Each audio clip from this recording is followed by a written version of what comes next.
cozy.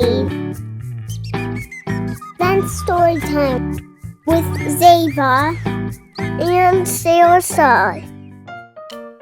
Franklin's Halloween by Paulette Bourgeois and Brenda Clark.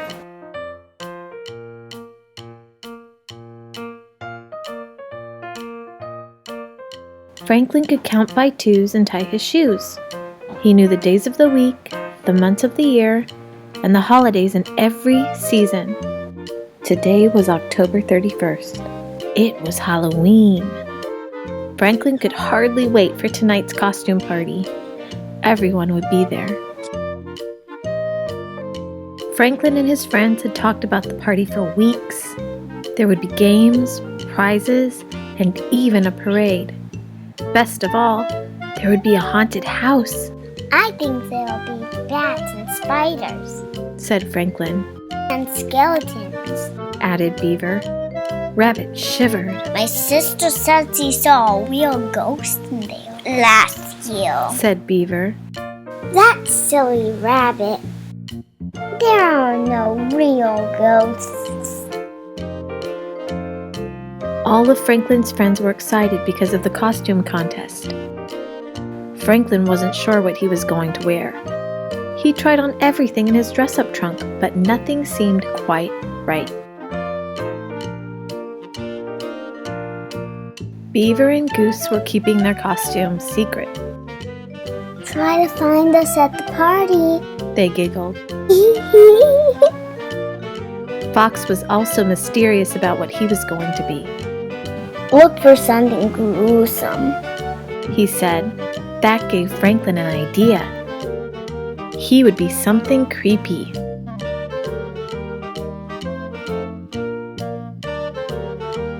It took Franklin more than an hour to make his costume. As soon as it was done, he sneaked up behind his father and tapped him on the shoulder. Trick or treat, said Franklin. Ah! Gasped his father. Who are you? In his deepest, spookiest voice, Franklin answered, It's me, Frankenstein. On the way to town, Franklin tried to guess who was inside each costume.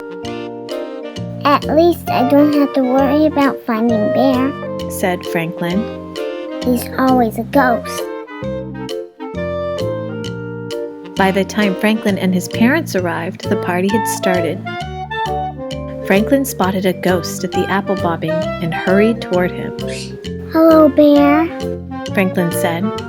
Whoo! Answered the ghost.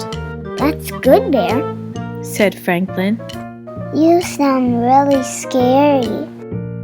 Franklin bobbed for an apple. Then he ran to the pumpkin toss. It was his favorite game because he always won a treat. Franklin's bag was almost full by the time the judges announced the costume contest. While everyone lined up for the parade, Franklin tried to find more of his friends. He thought he recognized Beaver and Goose, but where was Fox? They marched around the building twice. Franklin made horrible monster sounds and shuffled with stiff, straight legs. He won a prize for being the best green monster. There was only one more thing to do. Go into the haunted house. You first, said Beaver, pushing Franklin toward the door.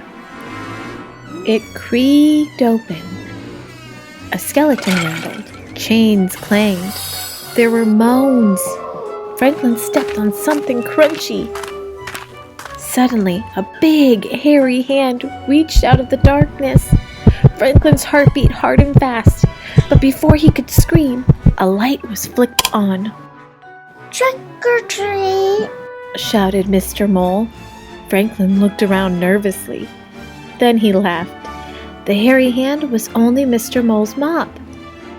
Here's a treat for braving the haunted house, said Mr. Mole. A ghost came before you. He got so scared he flew away. But Bear can't fly, said Franklin. It wasn't Bear, explained Mr. Mole. Bear's homesick with a nasty cold. Franklin shuddered. If Bear wasn't the ghost, then who was?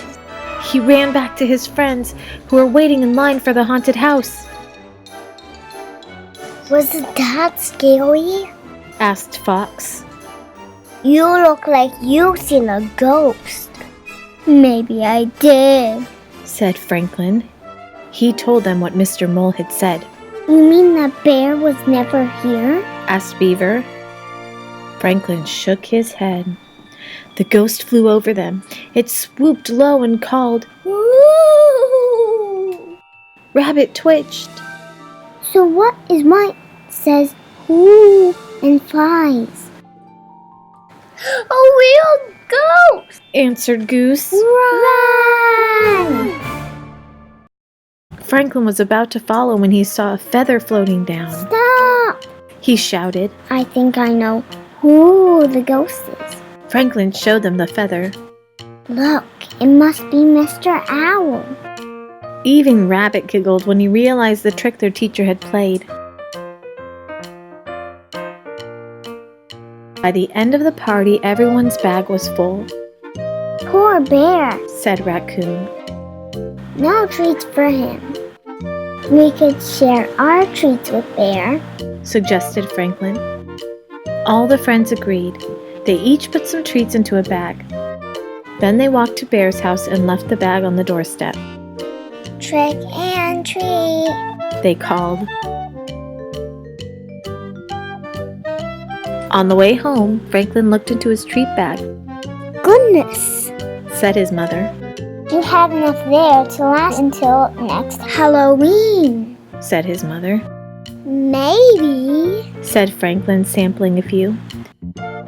But secretly, he hoped the treats would last until the end of the week. Thanks for listening. If you enjoyed the story, please hit like and subscribe. Have a lovely day.